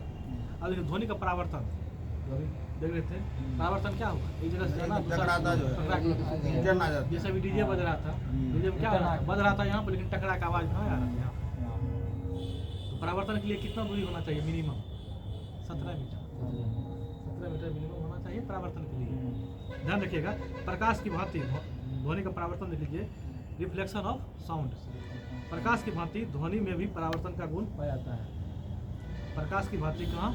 ध्वनि में भी परावर्तन का गुण पाया जाता है। प्रकाश नहीं देखते हैं, आईना देते हैं तो क्या करते हैं? रिफ्लेक्ट कर देता है ना उसे, है? तो देखिए प्रकाश की भांति ध्वनि में भी क्या होती है? परावर्तन का गुण पाया जाता है। डीजे बज रहा था वहाँ पर, लेकिन वहाँ से कहाँ आ रहा था? डीजे बज रहा था वहाँ पे, लेकिन वहाँ से टकरा कहाँ आ रहा था? यहाँ पर।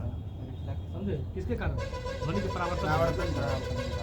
जब ध्वनि तरंगे का एक माध्यम से दूसरे माध्यम में जाना एवं पुनः परावर्तक पृष्ठ से टकराकर पहले स्थान में आ जाना ध्वनि इसका परावर्तन कहलाता है।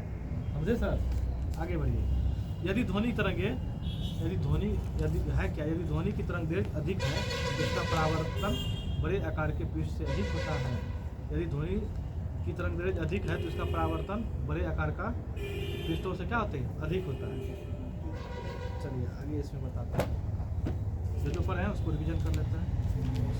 आप देखिए अपन लोग पढ़े हैं क्या?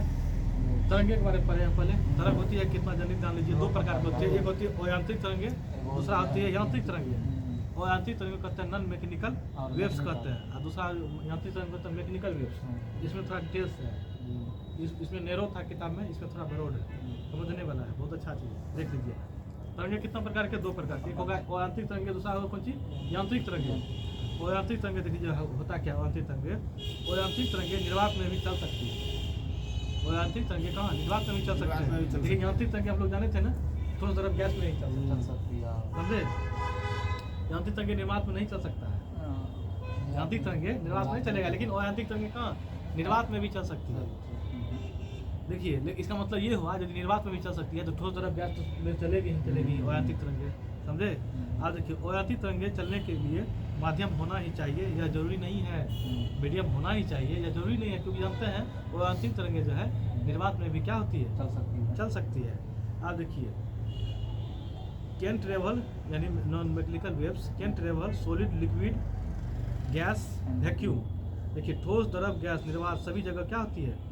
लेकिन बताते हैं ठोस, द्रव, गैस जो रहेगा उसमें पारदर्शक होना जरूरी है, समझे? पारदर्शी होना जरूरी है, तो ही आपको कोई अयांत्रिक तरंगे चल सकती है। पारदर्शक नहीं रहेगा ठोस, द्रव, गैस तो उसमें जो है ना अयांत्रिक तरंगे नहीं चल सकता है। आज देखिए क्वेश्चन पूछता है अयांत्रिक तरंग का उदाहरण हो गया इलेक्ट्रोमैग्नेटिक वेव्स, विद्युत चुंबकीय तरंगे जो समानांतर पड़े हैं ना, विद्युत चुंबकीय तरंगे पूछेगा आपको, वो अयांत्रिक तरंगे का उदाहरण है इलेक्ट्रोमैग्नेटिक वेव्स, विद्युत चुंबकीय तरंगे कौन सी है?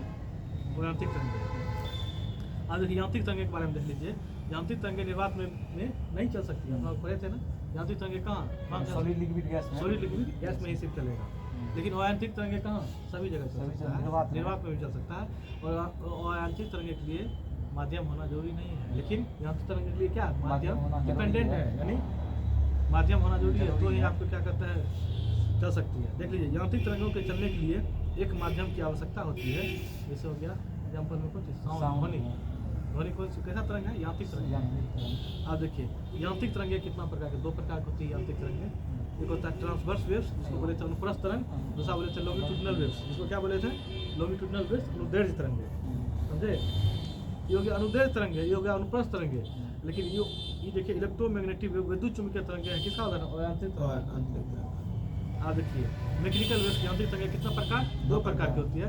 एक होती है अनुप्रस्थ तरंगे, दूसरा होती है अनुदैर्घ्य तरंग। अनुप्रस्थ तरंग ट्रांसवर्स वेव्स और अनुदैर्घ्य तरंग लॉन्गिट्यूडिनल वेव्स। तो अनुप्रस्थ तरंग में क्या बोले थे? टीपी से याद रखें, जैसे ट्रांसवर्स कैसा होता है? परपेंडिकुलर होना चाहिए, उसका माध्यम का कैसा होना चाहिए? परपेंडिकुलर। देखिए यहाँ पर है ना अप डाउन में क्या होता है? परपेंडिकुलर होना चाहिए, समझे? ऊपर हो गया अप, नीचा हो गया कौन चीज? डाउन, नीचे। तो इसमें कैसा होना चाहिए? 90 डिग्री का कोण बनना चाहिए, परपेंडिकुलर होना चाहिए, यानी तरंगे जो होना चाहिए, तरंग की दिशा कैसी होनी चाहिए? 90 डिग्री परपेंडिकुलर होनी चाहिए। Transverse waves generate due to perpendicular vibration of particles of medium to the wave direction, यानी माध्यम के कणों के तरंग की दिशा के लंबवत कंपन करने से अनुप्रस्थ तरंगे उत्पन्न होती है। लंबवत क्या बोले थे? लंबवत। परपेंडिकुलर कुछ अनुप्रस्थ तरंगे, जैसे बोले थे रस्सी में उत्पन्न तरंगे कुछ ही होगा, अनुप्रस्थ तरंग का उदाहरण है। और देखिए है ना waves on the surface of liquid, यानी तरल के सतह पर उत्पन्न तरंगे, तरल के सतह पर उत्पन्न तरंगे कौन सी? अनुप्रस्थ तरंगे, समझे? तरल के सतह पर रहेगा कौन सी? अनुप्रस्थ तरंगे, लेकिन वैसे तरल रहेगा खाली तो होगा अनुदैर्घ्य तरंगे, इसलिए तो बोल रहे थे, ठीक है? अनुदैर्घ्य तरंग, अनुदैर्घ्य तरंग कहाँ होगा? सॉलिड, लिक्विड, गैस तीनों में चल सकती है, समझे? लेकिन ये कहाँ चलेगा? ठोस में चलेगा ही अनुप्रस्थ तरंगे, उसके साथ साथ है ना द्रव के सतह पर चलेगा, जान लीजिए अनुप्रस्थ तरंग केवल ठोस में चलेगा ही चलेगा, लेकिन उसके बाद द्रव के सतह पर चलेगा, यानी तरल के सतह पर, लिक्विड के सतह पर सिर्फ चलेगा कौन सी? अनुप्रस्थ तरंगे। लेकिन अनुदैर्घ्य तरंगे जो है ये आपको ठोस, द्रव, गैस तीनों में चल सकती है, कोई दिक्कत? देखिए अब है क्या अनुदैर्घ्य तरंग? देख लीजिए लॉन्गिट्यूडिनल वेव्स क्या है? माध्यम के कणों के तरंग की दिशा के अनुदिश या तरंग की दिशा के समानांतर कंपन करने से अनुदैर्घ्य तरंगे उत्पन्न होती है। क्या बोले? पैरेलल इधर इधर जितना जाएगा इधर भी उतने, समझे, पैरेलल चलेगा इसमें, समझे। जैसे हो गया कौन चीज, ध्वनि। ध्वनि कैसा तरंग है, अनुदैर्घ्य तरंग के उदाहरण है। अब देखिए तरंग देख लीजिए, तरंग क्या होता है। तरंग वो है जो बिना पदार्थ को आगे ले जाए, ऊर्जा को एक जगह से कहाँ दूसरी जगह पहुँचाती है, उसको क्या कहते हैं, तरंग। आप देखिए ध्वनि के बारे में, ध्वनि के बारे में आप पढ़ लीजिए, बहुत इंपॉर्टेंट है। वस्तुओं के कंपन करने से ध्वनि उत्पन्न होती है। वस्तुओं के कंपन करने से क्या होती है, यानी sound is produce by the vibration of object, यानी वस्तुओं के कंपन यानी वाइब्रेशन करने से क्या होती है, ध्वनि उत्पन्न होती है। ध्वनि एक क्या है, ध्वनि कौन सा तरंग है, ध्वनि कौन सा तरंग है, नहीं, लॉन्गिट्यूडिनल है, लॉन्गिट्यूडिनल वेव। ध्वनि एक समानांतर चलती है ना, तो ध्वनि एक यांत्रिक ध्वनि एक जो है कौन सी यांत्रिक अनुदैर्घ्य तरंग है, यानी लॉन्गिट्यूडिनल वेव्स है। ध्वनि कैसा वेव्स है, लॉन्गिट्यूडिनल वेव्स या क्या अनुदैर्घ्य तरंग। अगर ध्वनि ठोस, तरल और गैस तीनों माध्यम में चल सकती है, क्या बोले, किंतु निर्वात में नहीं चलेगा, बोले थे ना। ध्वनि के लिए क्या चाहिए, माध्यम क्या चाहिए, मीडियम, ठोस द्रव गैस, ठोस द्रव गैस चाहिए। निर्वात में ध्वनि चलेगा नहीं चलेगा, इसलिए देखते हैं ना, कहते हैं ना बंद करो आवाज आ रहा है, अरे जी क्या कहते हैं, खिड़की बंद करो, आवाज नहीं आना चाहिए। आप देखिए ध्वनि की चाल अधिकतम होती है किसमें किसमें, देखिए लिखा हुआ है सॉलिड, लिक्विड, गैस, वैक्यूम में कहेगा। ध्वनि की चाल हम लोग सबसे अधिक किसमें पढ़े हैं, सॉलिड में, सॉलिड में, उसके बाद किसमें पढ़े हैं, लिक्विड में, उसके बाद कौन सी, गैस में, सबसे कम कौन सी, गैस में, सबसे अधिक सॉलिड में। ऑप्शन देखिए क्या क्या, सबसे अधिक एल्युमिनियम, सुनिए ना, हाँ बिल्कुल सही, ध्यान दीजिएगा। देखिए सॉलिड, लिक्विड, गैस, वैक्यूम है, तो किसमें होगा सबसे अधिक स्पीड, सॉलिड में। अरे ध्वनि की चाल सबसे अधिक किसमें, सॉलिड सॉलिड में, सही है। दूसरा ऑप्शन लिख लीजिए, यदि ऑप्शन रहेगा वाटर रहेगा, पानी, स्टील रहेगा, एयर रहेगा, वैक्यूम रहेगा। स्टील तो ठोस हो गया, क्या होगा, स्टील होगा, सही है। आप देखिए इसमें ऑप्शन लिख लीजिए, एयर रहेगा, एयर मतलब वायु रहेगा, वैक्यूम यानी निर्वात रहेगा। तीसरा हो गया स्टील हो गया, चौथा हो गया आयरन, स्टील में होगा। हाँ देखिए ठोस तो यो आयरनो ठोस है, लेकिन है क्या, स्टील का निर्माण बनता है कैसे, आयरन प्लस स्टील का 59 आयरन का क्या बने, नहीं बताते हैं, वो बात है, पास क्या है, आयरन तो है ही है, लेकिन स्टील का निर्माण कैसे होगा, आयरन प्लस कार्बन से मिलता है, आयरन प्लस कार्बन से, लेकिन स्टील तो है, स्टील का निर्माण होता है कौन, आयरन प्लस कार्बन से, और आयरन तो आयरन नहीं है, लेकिन सबसे अधिक किसमें होगा, तब स्टील में होगा, उसके बाद आपको आयरन में होगा। आज देखिए इसमें ऑप्शन देख लीजिए, इसमें आयरन है, वाटर है, गोल्ड, सोना है, एल्युमिनियम है। हम लोग सबसे अधिक क्या पढ़े थे, 6420 मीटर प्रति सेकंड होती है एल्युमिनियम में सबसे अधिक पढ़े है ना।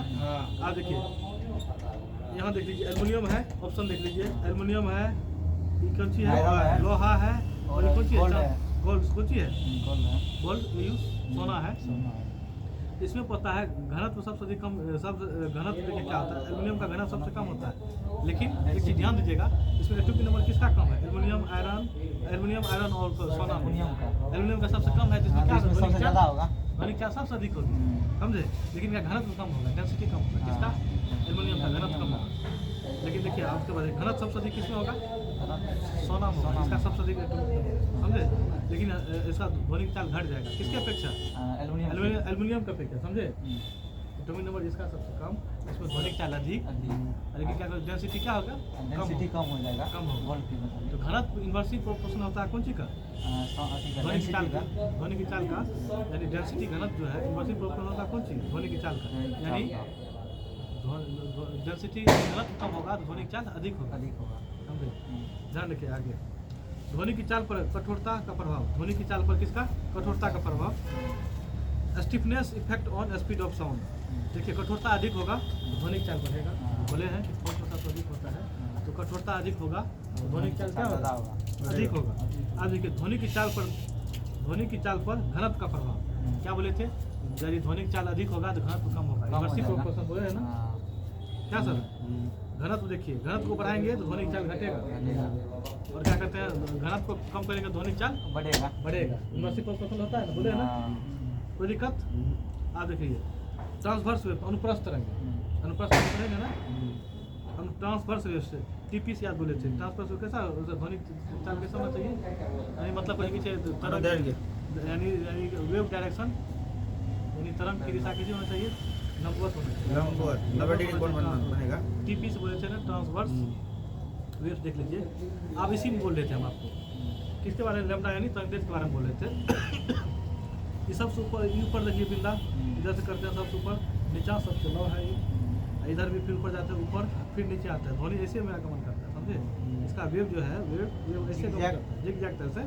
तो होता क्या है, ये सबसे बड़ा हो गया, इसको क्या बोले थे आपको, एम्पलीट्यूड आयाम बोले थे, जो महत्तम क्या बोले थे, क्या करते हैं हमको विस्थापन सबसे अधिक रहेगा, इसको आयाम बोले थे ना, एक और महत्तम रहेगा, इसको क्या एम्पलीट्यूड बोले थे, इसका हम क्या बोले थे, एम्पलीट्यूड, ये भी एम्पलीट्यूड हो गया जो सबसे अधिक होगा। आप देखिएगा ऊपर में इसको क्या कहते हैं, क्रेस्ट, इसको भी क्रेस्ट कहते हैं, नीचा वाला को कहते हैं गर्त कहते हैं, उसी कहते हैं ट्रो, ये भी क्या है गर्त, ये भी गर्ते हैं।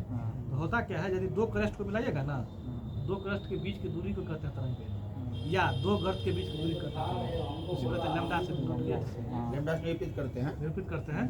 तो दो पूछ देगा आपको, दो क्रस्ट के बीच के मध्य दूरी को क्या कहते हैं, लैम्डा, या दो गर्त के बीच की दूरी को क्या कहते हैं, तरंगदैर्घ्य, या उसी लैम्डा में ठीक करते हैं तरंगदैर्घ्य कहते हैं। समझे, कोई दिक्कत नहीं, यहाँ पे वही लिखा हुआ, देखिए क्या लिखा हुआ है, क्रस्ट लिखा हुआ दो क्रस्ट के बीच में, और दो क्या कहते हैं, ट्रो यानी गर्त के बीच में क्या कहते हैं, उसको लैम्डा कहते हैं। क्वेश्चन ये पूछेगा, एगो क्रस्ट हो गया, एगो ट्रो हो गया, इसके बीच की दूरी को क्या कहते हैं, लैम्डा हाफ होता है, समझे, तरंगदैर्घ्य का आधा होता है। हाँ, यदि पूछ देगा आपको क्रस्ट और गर्त रहेगा, उसके बीच की दूरी को क्या कहते हैं, तरंगदैर्घ्य का आधा होता है, समझे, वेवलेंथ का आधा होता है, λ/2 होता है, समझे। अब आगे बढ़ते हैं, वेवलेंथ तरंगदैर्घ्य अभी पढ़े है ना, देखिए इसमें क्या लिखा हुआ, किसी क्षण पर दो क्रमागत समान कला वाले बिंदुओं जैसे श्रृंग या गर्त, दो समान श्रृंग या गर्त के बीच की दूरी को क्या कहते हैं, तरंगदैर्घ्य, यानी दो गर्त या दो श्रृंग के बीच की दूरी को क्या कहते हैं, तरंगदैर्घ्य कहते हैं। ऐसा ही मतलब क्या होता है तरंगदैर्घ्य का, मीटर होता है, मीटर या नैनोमीटर में भी हम उसको करते हैं, या एंगस्ट्रॉम में, समझे। ऐसा ही मतलब वेवलेंथ तरंगदैर्घ्य का क्या होता है, एंगस्ट्रॉम जानते हैं, पीछे में भी पढ़े थे एंगस्ट्रॉम में, या मीटर भी होता है, या अदर यूनिट में कहिएगा तो नैनोमीटर भी होता है, या एंगस्ट्रॉम भी होता है। इसका डायमेंशन क्या होगा, मीटर होगा तो MLT से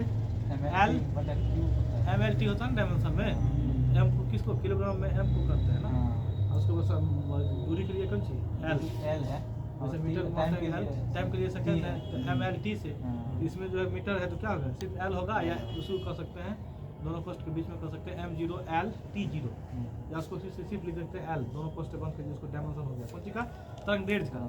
अब देखिए आवृत्ति, फ्रीक्वेंसी अपन लोग पढ़े हैं, आवृत्ति को किसमें बोले समझते हैं, फ्रीक्वेंसी मात्रा क्या होता है, मात्रा कैसा यूनिट,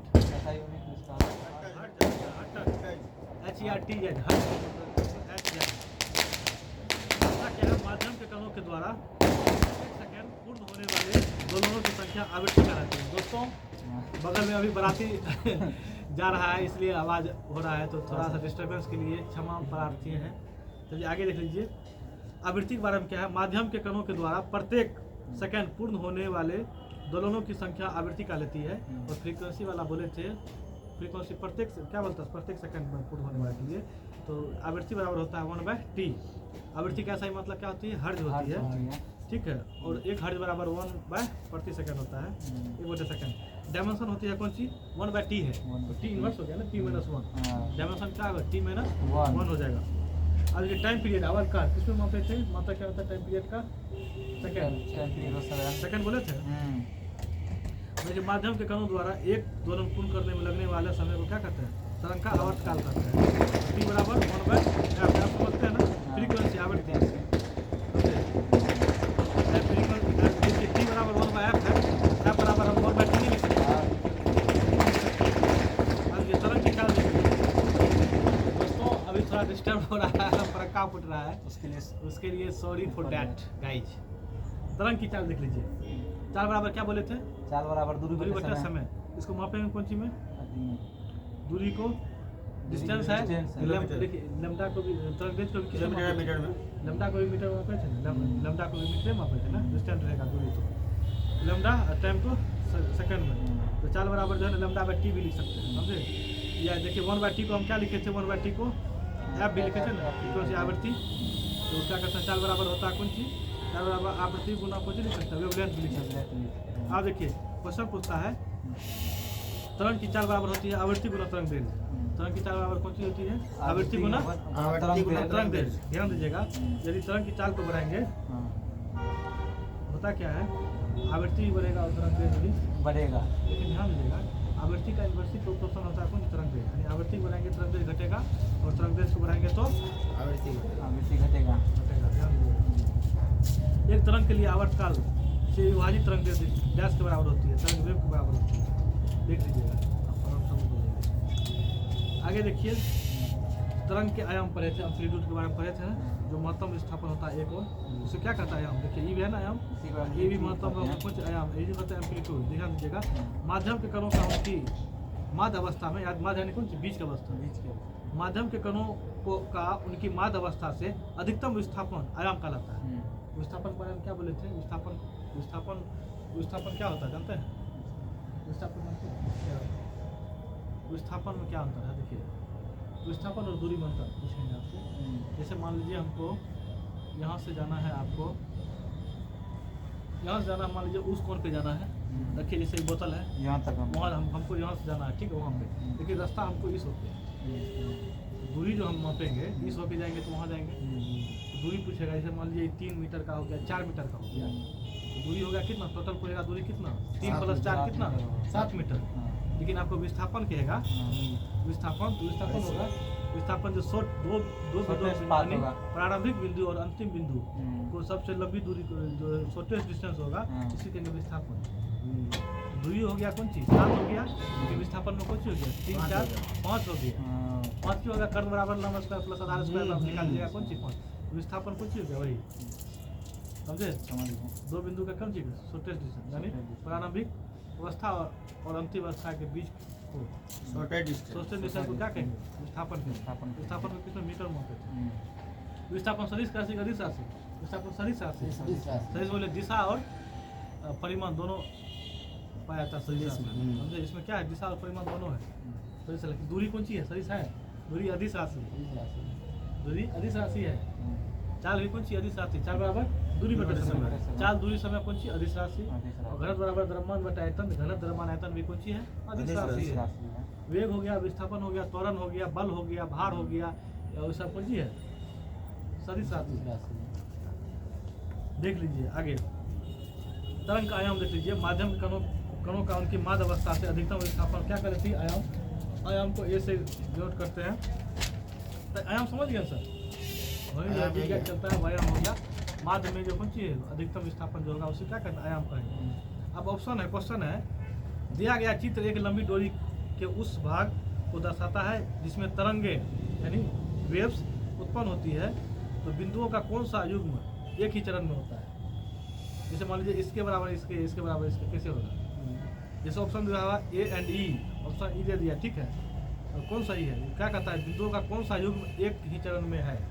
जैसे ए एंड ई लिखा हुआ है, ध्यान दीजिएगा, ए कहाँ है, यहाँ है, ई कहाँ है, ई ध्यान दीजिए, ई कहाँ है, ए और ई यहाँ है, बड़ा बोलता है क्या इसके बराबर ई है, ये पूछ रहा है। अब B and J, B and J E, उसके बाद लिखा D and G, D and G यहाँ, डी एंड जी कहाँ है, डी एंड जी यहाँ है, और सी and ji, C and G यहाँ। देखिए इसको समझने का क्या तरीका है।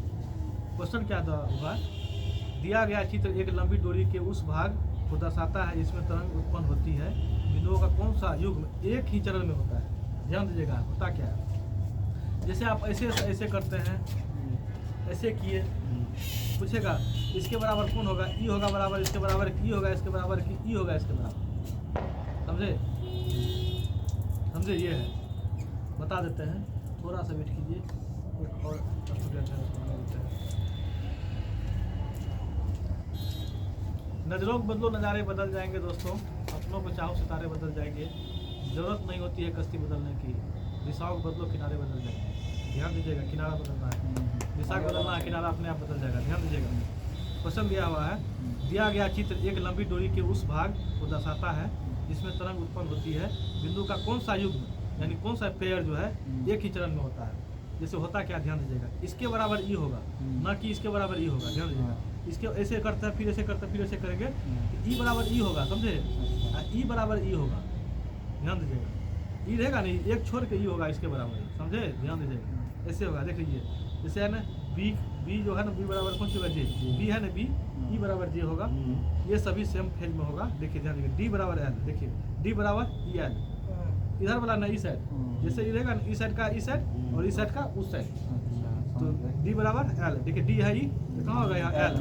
अब ए बराबर आई, ए बराबर कौन चीज आई, छोड़ के इसको, सी बराबर के, देखो सी कहाँ है, सी बराबर है ई के, समझ गए। आप इसमें बताइए ए एंड ई सही है, ए एंड ई कहाँ, ए एंड ई सही है, ई गलत है। पूछ रहा है बिंदुओं का कौन सा युग्म एक ही चरण में है, B and J, B and J सही है, सही है, चलिए सही है। डी एंड जी देखिए, डी एंड जी गलत है ना, क्योंकि ई इसका होगा यहाँ पे, समझे। सी एंड जी गलत है, लेकिन बताइए इसके बराबर कौन होगा, ए के बराबर आई होगा, आई होगा, बहुत बढ़िया। बी के बराबर कौन सी होगा, बी के बराबर के होगा, बी के बराबर जे होगा, जे सी के बराबर के हो जाएगा, सी के बराबर के हो जाएगा, डी के बराबर डी के बराबर एल हो जाएगा, ई के बराबर कौन सी हो जाएगा, एम हो जाएगा, समझे।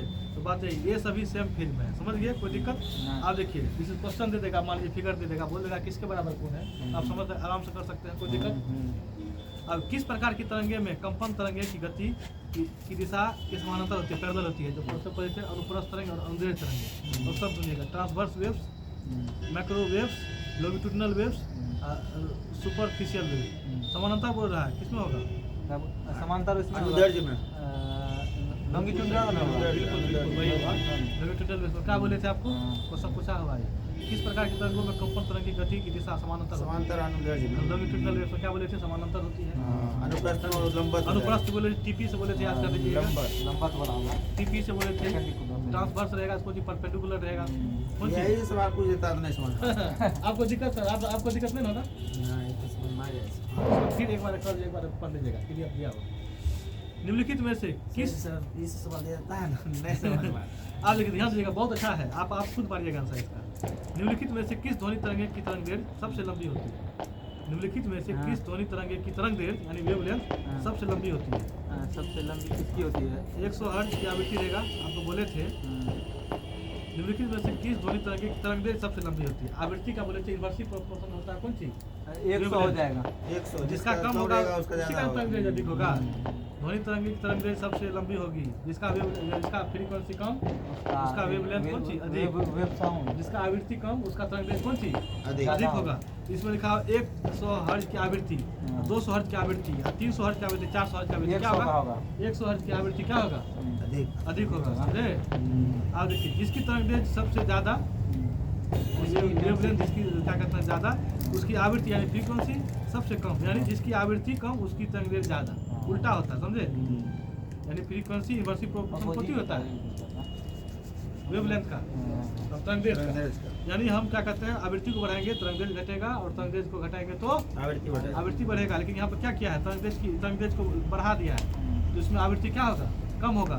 इसमें तो 100 हर्ट्ज दिया, इसमें और ऑप्शन दूसरा हटा देगा तो आपको दिक्कत नहीं ना, कोई दिक्कत नहीं ना। चलिए मेरा कोशिश ये रहता है कि कम से कम जो है ना, जो भी आप लोग देख रहे हैं वो समझे इस चीज़ को, समझे, और पर डे देखिएगा तो हमको लगता है बेहतर रूप से समझिएगा।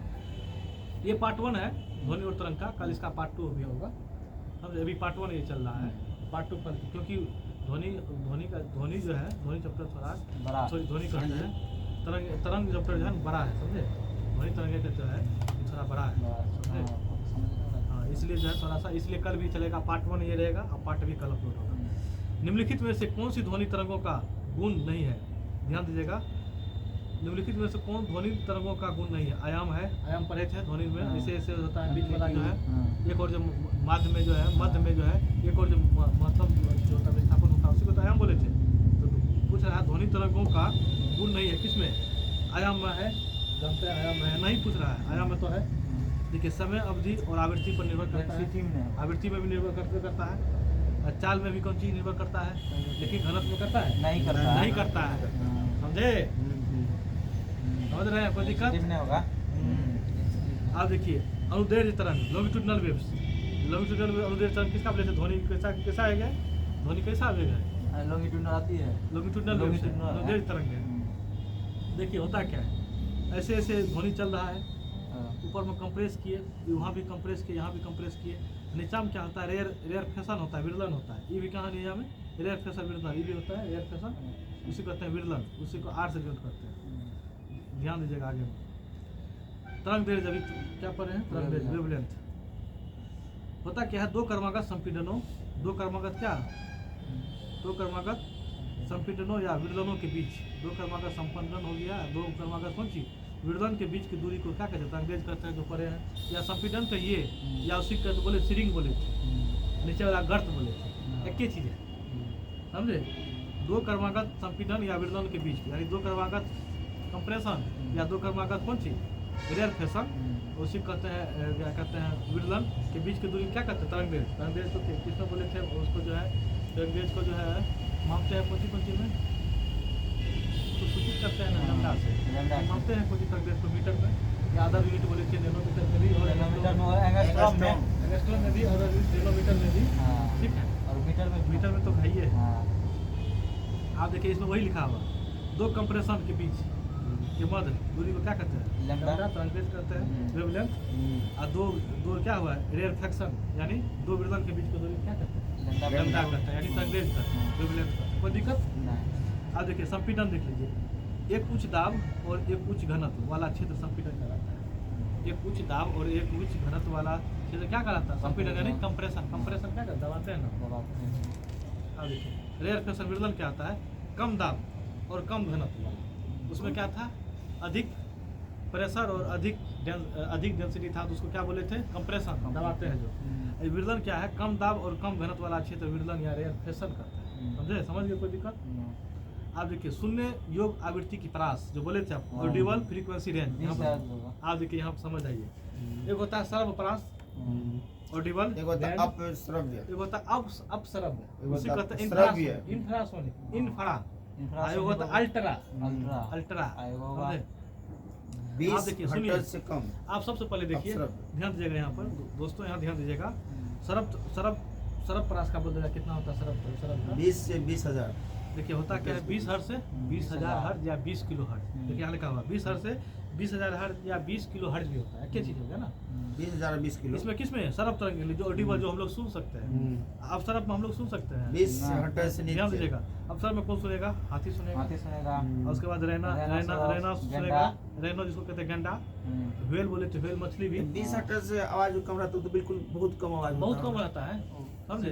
लोग सुन नहीं सकते। सुनिए ना, नहीं सुन सकते हैं, नहीं समझे, सुन सकते हैं, लेकिन सबसे पहले कौन सुनेगा, मैंने ये है। अच्छा। ऑडिबल नहीं समझे, हम लोग सुनने योग समझते हैं कि 20 हर्ट्ज से 20,000 हर्ट्ज होना चाहिए, लेकिन बहुत कम आवाज आएगा, समझे। तो इसमें सबसे पहले सुनेगा ना, हाथी सुनेगा, वो क्या बोलते हैं, जिसका कान बड़ा, 10 से 20 तो डेसिबल था ना, उसमें सकते हैं। हाँ सुन सकते हैं, जिसका कान बोले थे बड़ा, वो जो है ना, वो बहुत पतला आवाज को सुन लेगा। अब सरब जो तरफ को यानी 20 हर्ट्ज से नीचा जो अथी रहेगा पूरा सुन सकता है। जिसका कान बड़ा बोले थे ना, तो हाथी कान सबसे बड़ा होता है, उसके बाद गेंडा का होता है, उसके बाद व्हेल मछली का, समझे। इधर आ जाइए, आप देखिए बताते हैं। अल्ट्रासोनिक वाला में क्या बोले थे, उदाहरण चमगादड़ का बोले थे, बिल्ली, कुत्ता का भी बोले थे, सोनार का बोले थे ना, सोनोग्राफी का बोले थे, ड्राई क्लीन। आप देखिए सुनिए, क्वेश्चन ये होता है, सरब तरंगे तो जानते क्वेश्चन पूछता है सर, वो तो आप लोग कौन सी पढ़ लिए, फ्रीक्वेंसी पढ़ लिए ना, आवृत्ति, फ्रीक्वेंसी कौन सी, आवृत्ति। लेकिन यहाँ तरंगदेज के बारे में क्या कहता है, तरंगदेज के बारे में ध्यान दीजिएगा। तरंगदेज पूछेगा, होता क्या 17 मीटर रेंज होता है परास का, 17 मीटर से लेकर 17 मिलीमीटर के बीच होता है, कौन सी, किसका, तरंगदेज का होता है, ध्यान दीजिएगा। वेवलेंथ का जो होता है सरब तरंग का कितना होता है, 17 मीटर से 17 मिलीमीटर, यानी 17 मीटर से ज़्यादा रहेगा वही हाथी सुन पाएगा, कौन सी, वेवलेंथ का बात बोल रहे हैं आप, तरंगदेज का बात बोल रहे हैं। अच्छा 17 मीटर बड़ा है कि 17 मिलीमीटर बड़ा है, 17 मीटर बड़ा है, तो वेवलेंथ के बारे में बोल रहे हैं। देखिए फ्रीक्वेंसी का उल्टा हो गया, कौन सी, वेवलेंथ को जानते हैं, जिसका फ्रीक्वेंसी अधिक उसका वेवलेंथ कम होगा, जिसका वेवलेंथ ज़्यादा उसका फ्रीक्वेंसी कम होगा। ध्यान दीजिएगा, फ्रीक्वेंसी क्या, फ्रीक्वेंसी ज़्यादा वेवलेंथ तरंगदैर्घ्य कम, आवृत्ति ज़्यादा तो तरंगदैर्घ्य कम, तरंगदैर्घ्य ज़्यादा तो वेवलेंथ कम। आप यहाँ तो हम लोग पढ़ लिए थे, आप फ्रीक्वेंसी 20 हर्ट्ज से 20,000 का हर बीच होता है, लेकिन 20,000 से कम होगा तो इसका तो तरंगदैर्घ्य अधिक होगा, वेवलेंथ, समझ रहे हैं, समझिए बात को, पकड़िए क्या कहना चाह रहे हैं, आपको यहीं पर फंसाएगा। तो तरंगदैर्घ्य जो होगा वेवलेंथ होगा, तो सरब में कितना होगा, 17 मीटर से 17 मिलीमीटर रेंज होगा इसका, कहाँ पर जो हम लोग सुनने योग्य है, समझे। आप देखिएगा इसमें, अब सरब में क्या होगा, 17 मीटर से ज़्यादा होगा कौन सी, वेवलेंथ तरंगदैर्घ्य, समझे। लेकिन फ्रीक्वेंसी क्या, 20 हर्ट्ज से नीचा, ध्यान दीजिएगा, बात पकड़िएगा क्या कहना चाह रहे हैं, फंसाएगा यहाँ पे। सब जानता है ये बारे में, लेकिन इसके बारे में लोग जानता है, क्योंकि वेवलेंथ क्या होता है, इन्वर्सिव प्रोपोर्शन होता है किसका, फ्रीक्वेंसी का, बहुत बढ़िया फ्रीक्वेंसी का होता है। आप देखिएगा इसमें तो 17 मिलीमीटर के रेंज में होता है किसका सरब परास का, तो 17 मिलीमीटर से कम ही होगा वेवलेंथ होगा बिलो। देखिए 17 मिलीमीटर से कम होगा वेवलेंथ, जो क्या कहते हैं चमगादड़ सब, सोनोग्राफी सब, ये सब जो है परासरब तरंग का उदाहरण होगा। समझे? पूछेगा आपको क्या कहते हैं अल्ट्रासोनिक में कितना क्या कहते हैं वेवलेंथ होना चाहिए, कितना मिलीमीटर होना चाहिए? 17 मिलीमीटर से क्या कम होना चाहिए। 17 मिलीमीटर से कम होना चाहिए। लेकिन अब सरब में पूछेगा वेवलेंथ तरंग दैर्घ्य कितना होना चाहिए? 17 मीटर से 17 अधिक होना चाहिए। 17 मीटर से अधिक होना चाहिए किसमें? अब सरब के लिए वेवलेंथ के बारे में बोल रहे हैं, तरंग दैर्घ्य के बारे में बोल रहे हैं। इसमें 17 मिलीमीटर से अधिक होगा तब वेवलेंथ यानी तरंग दैर्घ्य होगा, तब कौन सी हो जाएगा वो? अब वही कैसे परासरब हो गया, अल्ट्रासोनिक हो जाएगा। कोई दिक्कत नहीं। मेन ये समझाना था, समझे? अब देखिए होता क्या है, अपन लोग बोले थे ना लो फ्रीक्वेंसी और लो पिच। लड़का का क्या होता है? फ्रीक्वेंसी कम होता है, लड़की का ज्यादा समझे? होता है। पिच भी कम होता है। लड़की देखिए तंगियों को बोलता है तो लगता है कि कान फाड़ देगा, हाँ। समझे? उसका हाई उसमें होता है हाई फ्रीक्वेंसी होता है और हाई पिच होता है। तारत अधिक होता है लड़की में और फ्रीक्वेंसी भी अधिक होता है। लड़का क्या होता है? तारत को कम होता है और क्या कहते हैं आपको जो है तारत तो कम होता है और फ्रीक्वेंसी भी कम होता है। इसलिए लड़का का जो है आवाज मोटा होता है, समझे? क्वेश्चन पूछता है, समझ गया? कोई दिक्कत? लड़का का फ्रीक्वेंसी चिल्लाता है तो नहीं उसका आवाज देखते कान को कितना फाड़ आवाज दिया। हो जाता है। दूर तक जाता है। आप लड़की आप बोलेगा और आप बोलिएगा, अंतर मोटा आपका मोटा आवाज आएगा, उसका मोटा होता आएगा। है। तारत के कारण होता चिल्लावे है, से नहीं देखे जैसे कान के चिल्लाते समझे? उसका आवाज पता होता है, दूर तक जाता है, समझे? तारत के कारण। तो फ्रीक्वेंसी लड़का का कम, तारत भी कम ताकत नहीं कम। लड़का में। लड़की में क्या है? ज्यादा। फ्रीक्वेंसी ज्यादा, दोनों चीज होता पिच है। भी ज्यादा। समझ गए? कोई दिक्कत? ना। कैसा लग रहा है दोस्तों आज एकदम क्लास? मजा आ रहा है पूरा। हाँ, फैला दीजिए पूरा दूर दूर में। पूरा बिहार लाइव में वीडियो फैला को जो है ना दीजिए। फैला दीजिए। पूरा यूपी बिहार फैला आप दीजिए। देख लीजिए, हमको लगता है समझ गए होंगे इसको। हाँ। चलिए, आप कल पूछा जाएगा, आप लोग जवाब दीजिएगा, जो नहीं आया वो जवाब नहीं देगा। ध्वनि का तरत्व यानी पिच आवृत्ति पर निर्भर करता है। बोले थे आवृत्ति अधिक रहेगा, कुछ चीज तारत्व यानी पिच अधिक रहेगा, और आवृत्ति कम रहेगा तो पिच कम। आवृत्ति अधिक रहेगा तो पिच अधिक रहेगा, और क्या कहते हैं आवृत्ति कम रहेगा तो पिच कम रहेगा। तो ध्वनि का तारत्व किस पर निर्भर करता है? आवृत्ति पर निर्भर करता है, समझे? ध्वनि का पिच जो है किस पर? फ्रीक्वेंसी पर निर्भर करता है, समझे? कोई दिक्कत? ध्वनि की चाल आवृत्ति पर निर्भर नहीं करता है। ध्वनि की चाल जो है ना ये आवृत्ति यानी फ्रीक्वेंसी पर निर्भर नहीं करता है, लेकिन ध्वनि का तारत्व जो है आवृत्ति पर निर्भर करता है, समझ रहे ना? ध्वनि का तारत्व जो है ना पिच ये आवृत्ति पर निर्भर करता है, लेकिन ध्वनि का चाल जो है ना चाल आवृत्ति पर निर्भर नहीं करता है, समझे? तारत्व पर निर्भर करता है आवृत्ति पर, लेकिन ये जो है ध्वनि की चाल जो है ना ये निर्भर नहीं करता, आवृत्ति पर निर्भर नहीं करता, समझ गए? आगे देख लीजिए, किसी दिए गए माध्यम में सरब, अपसरब और परासरब तीनों समान चाल से चलती है। किसी दिए गए माध्यम में सरब, अपसरब, परासरब तीनों समान चाल से चलती है। एक क्वेश्चन हम आपसे हो गया, आगे बढ़ जाते हैं, चलिए तो देख लीजिएगा। ध्वनि की प्रबलता, लाउडनेस ऑफ साउंड पढ़े थे। ध्वनि की प्रबलता कंपन कर रही वस्तु के कंपन के आयाम पर निर्भर करता है। लाउडनेस को एल से डिनोट करते हैं, एल समानुपाती कौन चीज? ए स्क्वायर यानी एम्पलीट्यूड पर है ना आयाम का। देखिए ध्वनि की प्रबलता का मतलब क्या होता है? डेसिबल होता है, small D capital B. Question पूछता है ध्वनि की प्रबलता का मतलब क्या होती है? डेसिबल। उसका जो संकेत क्या है? स्मॉल डी कैपिटल बी होता है। या देखिए अगर यदि डेसिबल ना रहे तो उसको जो है ना बेल में मिलाते हैं, और एक बेल बराबर होता है 10 डेसिबल, समझे? इसीलिए होता है। और ध्वनि की प्रबलता यानी कहते हैं लाउडनेस ऑफ साउंड को क्या उसका यूनिट क्या होता है? डेसिबल। डेसिबल क्या? Small D capital B. या और यदि डेसिबल ना रहे तो उसको बेल में भी नापते हैं, क्योंकि एक बेल बराबर होता है 10 डेसिबल होता है। एक बेल बराबर कितना डेसिबल? 10 डेसिबल। इसलिए जो है आपको डेसिबल का आधा यूनिट कौन सी हो गया? बेल भी होता है।